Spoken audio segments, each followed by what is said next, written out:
హరి ఓం. శ్రీరామసుధ ఆధ్యాత్మిక భక్తి ఛానల్ మహాశయులందరికీ నా మనఃపూర్వక నమస్సుమాంజలి. శ్రీ క్రోధీనామ సంవత్సర తెలుగు సంవత్సరానికి వీడ్కోలు చెబుతూనే శ్రీ విశ్వావసునామ నూతన ఉగాదికి స్వాగతం సుస్వాగతం. శ్రీరామసుధ ఆధ్యాత్మిక భక్తి ఛానల్ను అందరూ సబ్స్క్రైబ్ చేసుకోగలరు.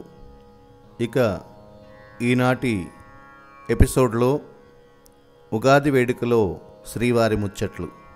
శ్రీ వెంకటాచలాధీశం శ్రీయాధ్యాశ్రితవత్ససం శ్రితచేతసమందారం శ్రీనివాసమహం భజే. అందరూ కూడా ఒకసారి స్వామివారి యొక్క నామాన్ని చెప్పుకున్నాం. ఏడుకొండలవాడ వెంకటరమణ గోవింద గోవింద, శ్రీ లక్ష్మీరమణ గోవింద గోవింద, ఇందిరారమణ గోవింద గోవింద. ఉగాది, అదే యుగాది, కలియుగానికి అధిదేవుడైన శ్రీ వెంకటాచలపతి సమక్షంలో జరిగే ఉగాది వేడుకలు. సాక్షాత్తు శ్రీ మహావిష్ణువు వైకుంఠాన్ని విడిచి భూలోకంలో వైకుంఠమై అలరారుతున్న ఏడుకొండలపై సపరివారంతో వచ్చి సర్వలోకాలతో సేవలందుకొనుచు భక్తుల కొంగు బంగారమై విరాజిల్లుతున్న స్వామి శ్రీవైకుంఠ విరక్తాయ స్వామి పుష్కరిణీతటే రమయా రమమాణాయ వెంకటేశాయ మంగళం అన్నట్లుగా సేవలందుకొనుచున్నటువంటి స్వామికి మొట్టమొదటిగా ఈ ఏడుకొండలపై వెలిసి ఉన్న స్వామివారిని శ్రీ గోపీనాథ దీక్షితులు అనే వైఖానస అర్చక స్వామిని సేవించుకొని తరించారు. అప్పటి నుండి ఈ వైఖానస అర్చక స్వాముల యొక్క అనువంశీయులే శ్రీవారికి అర్చనాది కైంకర్యాలని అందిస్తూ తరిస్తూ ఉన్నారు, ధన్యజీవులైనారు. తెలుగువారి ఇలపై కొలువై ఉన్న శ్రీవారికి ఉగాది రోజున ప్రారంభమై మరలా వచ్చే ఉగాది వరకు జరిగే ఉత్సవాలు అనగా నిత్యోత్సవ, వారోత్సవ, పక్షోత్సవ, మాసోత్సవ, అయనోత్సవ, వార్షికోత్సవాలు శ్రీవారి సన్నిధిలో ఉగాది పండుగ రోజు జరిగే తొలి వార్షికోత్సవమే ఉగాది కొలువు, అదే ఉగాది ఆస్థానం అని అంటాము.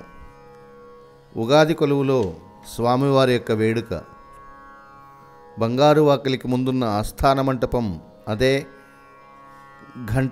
నైవేద్యం ఘంట వాయించేటువంటి మండపం నందు నిర్వహించబడే వేడుకనే ఉగాది వేడుక అనుకుంటాం.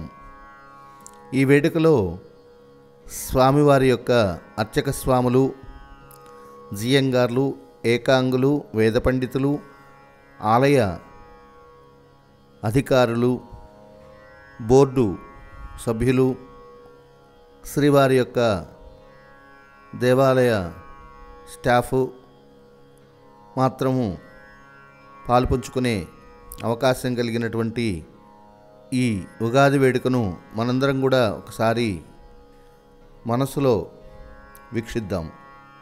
స్వామివారికి ఉగాది రోజున తిరుమంజనం లేక పులికాపు అనేటువంటి సేవా కార్యక్రమంతో ప్రారంభమవుతుంది. అదే శుక్రవారం నాడైతే స్వామివారి యొక్క మూలవరులకు తెల్లవారుజాముననే యథావిధిగా శుక్రవార అభిషేకం పూర్తవుతుంది. శుక్రవారం కాకుండా మరి ఇతర రోజుల్లో వచ్చినట్లయితే స్వామికి యథావిధిగా సుప్రభాత కైంకర్య సేవ, తర్వాత తోమాల సేవ, అనంతరము శ్రీవారి సర్వసైన్యాధ్యక్షుల వారైన విశ్వక్సేనుల వారితో సహా శ్రీ భూసమేత మలయప్ప స్వామివారికి తిరుమంజన కార్యక్రమం ఏర్పాటు చేయటం జరుగుతుంది. శ్రీవారి విగ్రహమూర్తికి ఈ అభిషేక కార్యక్రమం పూర్తయిన తర్వాత వజ్రకిరీటము, కవచము, వరదహస్తము, కటిహస్తము, శంకుచక్రములతో సహా విశేషమైనటువంటి అలంకారం జరుగుతుంది. అనంతరము స్వామికి సహస్రనామ తులసి దళార్చన జరుగుతుంది. ఈ అలంకారంలో స్వామి యొక్క వైభవము కోటి సూర్యప్రభాభాసుడై వెలుగొందుతున్నట్లుగా కనిపిస్తూ ఉంటుంది. నయనానందకరమై అనంతకోటి ప్రభా సమానుడై వెలుగొందుతూ భక్తుల యొక్క మనోభీష్టుడై ఆనంద నిలయ గోపురం ద్వారా తన యొక్క తేజస్సును ప్రసరిస్తూ ఉంటాడు ఆ భక్త సులభుడు ప్రసన్న వెంకటేశ్వరుడు.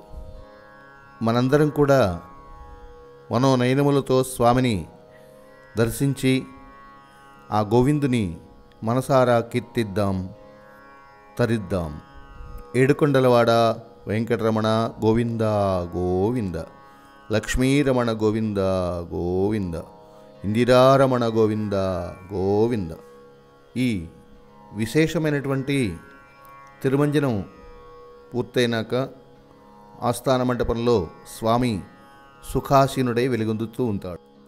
ఆస్థాన మండపమునందు శ్రీ భూ సమేత మలయప్ప స్వామివారు తూర్పు ముఖంగా అనగా గరుడాళ్వారుల వారికి ఎదురుగా సర్వభూపాల వాహనముపై వేంచేపు చేయబడి ఉంటారు. శ్రీవారి వాహనమునకు ఎడమవైపు శ్రీవారి యొక్క సర్వసైన్యాధ్యక్షుడైనటువంటి శ్రీ విశ్వక్సేనుల వారిని దక్షిణముఖంతో మరొక పీఠముపై వేంచేపు చేస్తారు. శ్రీ భూ సమేత మలయప్ప స్వామి వార్లను పట్టు వస్త్రములతో అలంకరించి వజ్రకిరీటములు, మణిమాణిక్యములతో పొదిగిన విశేష ఆభరణములతో సువాసనలు వెదజల్లే కుసుమాలతో అలంకరిస్తారు. ప్రక్కనే ఉన్న శ్రీ విశ్వక్సేనుల వారు కూడా సర్వాలంకార భూషితుడై ఆయుధములను చేతబట్టి స్వామివారి యొక్క దివ్యాజ్ఞ కొరకు సంసిద్ధుడై వేచి ఉంటారు. ఇక ఉగాది రోజున స్వామివారికి ఇష్టమైనటువంటి ప్రసాదములు అనగా లడ్డూలు, వడలు, బెల్లంతో చేసిన అపూపములు, పెద్ద దోశలు వగైరా వంటలు మరియు చక్ర పొంగలి, పులిహోర, మిరియపు పొంగలి, దధ్యోదనం మొదలైన అన్నప్రసాదములు శ్రీ వకుళమాత పర్యవేక్షణలో తయారు చేయబడి శ్రీవారి అర్చక స్వాములు, జీయంగార్లు, ఏకాంగులు, ఆచార్యోత్తములు, వేద పండితులు, శ్రీకార్య నిర్వాహక సిబ్బంది, ఆఫీసర్లు, బోర్డు చైర్మన్ సభ్యులు, పేష్కార్లు మొదలైన వారందరూ కూడా కలిసి వంటశాల నుండి ఊరేగింపుగా ఛత్ర చామరాది మనోహర మంగళవాద్యములతో జేగంట మ్రోగించుకుంటూ వేదఘోష వినిపిస్తూ ఉండగా విమాన ప్రదక్షిణంగా, ధ్వజ ప్రదక్షిణంగా స్వామివారి సన్నిధిలోనికి ప్రవేశించి శ్రీవారి మూలమూర్తికి ఆస్థాన మండపంలో వేంచేయబడి ఉన్నటువంటి మలయప్ప స్వామివార్ల ఉత్సవమూర్తులకు నైవేద్య ఘంటారావణంలో విశేష నివేదన సమర్పించటం జరుగుతుంది.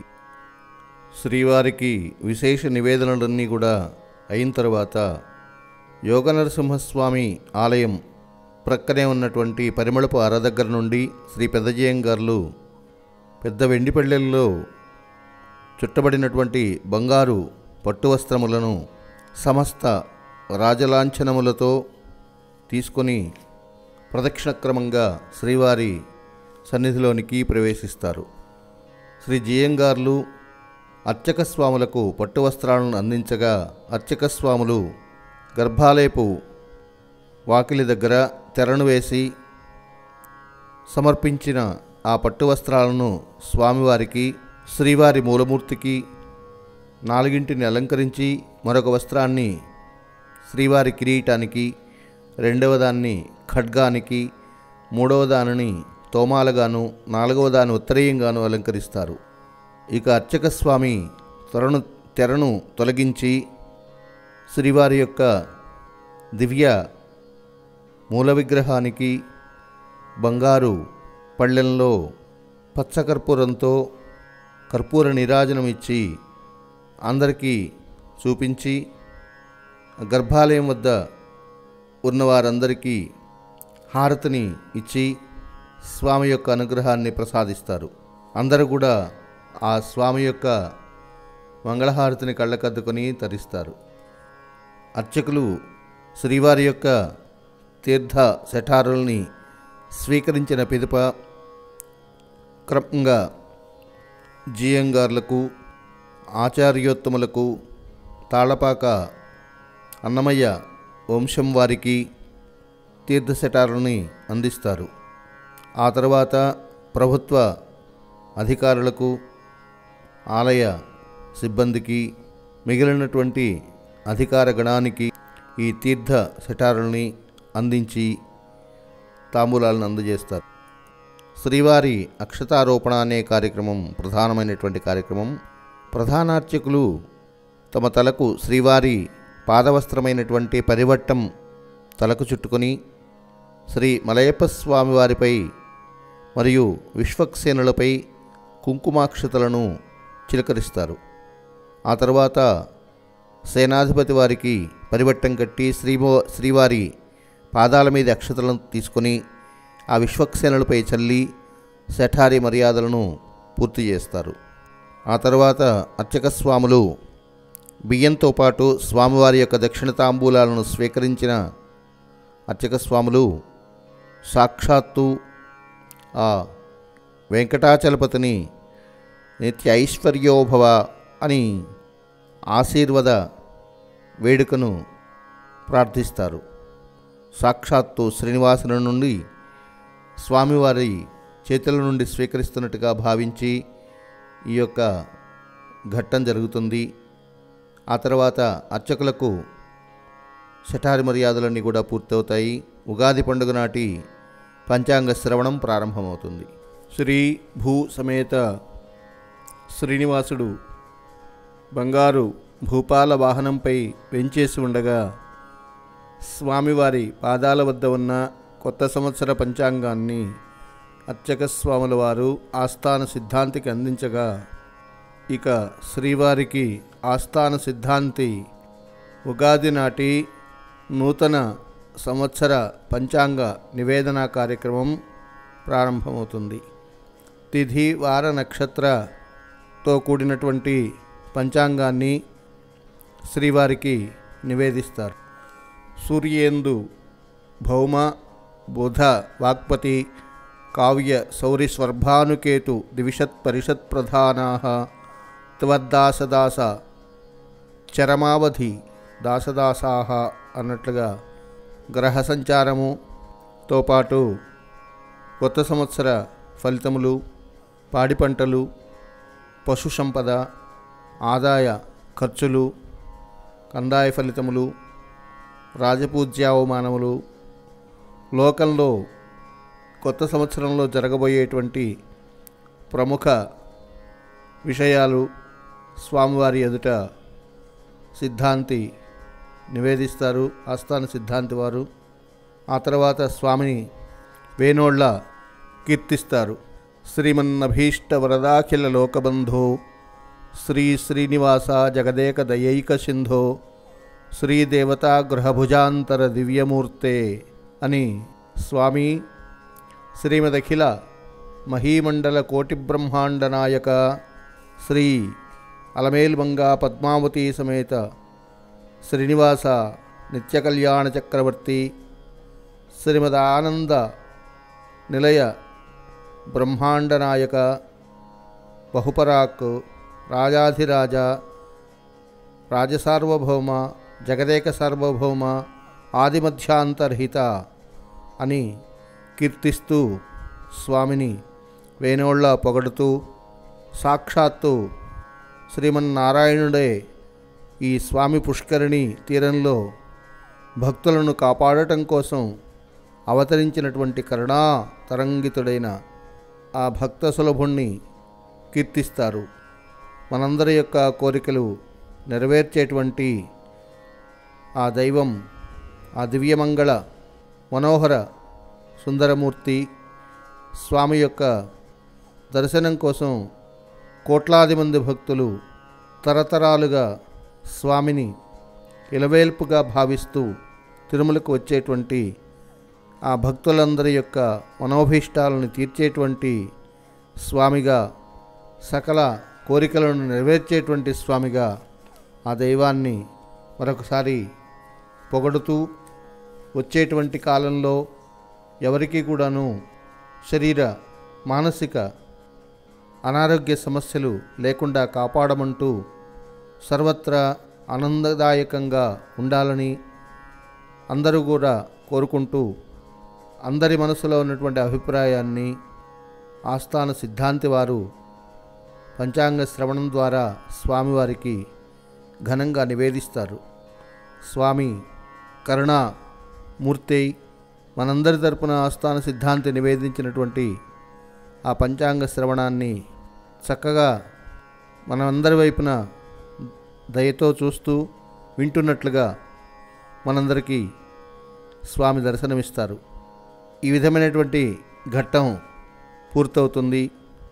ఆ తర్వాత శ్రీ భూ సమేత శ్రీనివాస స్వామివారి యొక్క నక్షత్రాలు రాసులైనటువంటి అమ్మవారి నక్షత్రము ఉత్తర ఫల్గుణి నక్షత్రము, భూమాత నక్షత్రము రేవతి నక్షత్రము, సాక్షాత్తు శ్రీమన్నారాయణుడు శ్రీనివాసుడిగా అవతరించినటువంటి నక్షత్రము శ్రవణ నక్షత్రము యొక్క ఫలితాలని ఆస్థాన సిద్ధాంతి వారు స్వామివారికి నివేదించగా ఆ ఫలితాలని, ఆ తర్వాత ఎగ్జిక్యూటివ్ ఆఫీసర్ వారు, ఆ తర్వాత సంయుక్త ఎగ్జిక్యూటివ్ ఆఫీసర్ వారు, ట్రస్ట్ మెంబర్సు, అధ్యక్షులు, ఆలయ అధికారులు, సిబ్బంది వారి యొక్క నక్షత్ర ఫలితాలను కూడా వినిపిస్తారు.